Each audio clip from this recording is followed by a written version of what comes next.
guys, Sandra here from createinspain. Today I'm doing another shortcut slot tutorial, one of my bites as it were, and this one is on duplicating and rotating.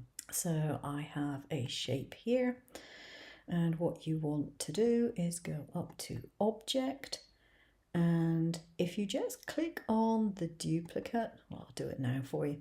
You can just do multiple rows of things like so, and you can group it if you wish.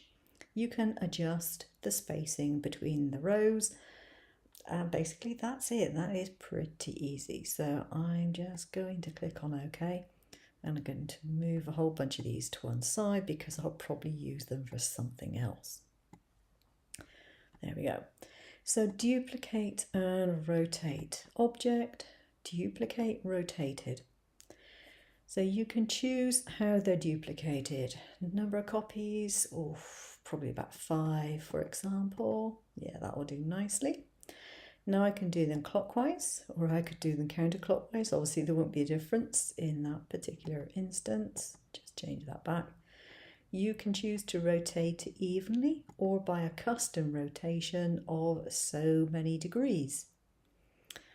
So I'm going to put this back to evenly because that's generally what I need to do. So you can rotate the horizontal offset like so, and put this back to how it was.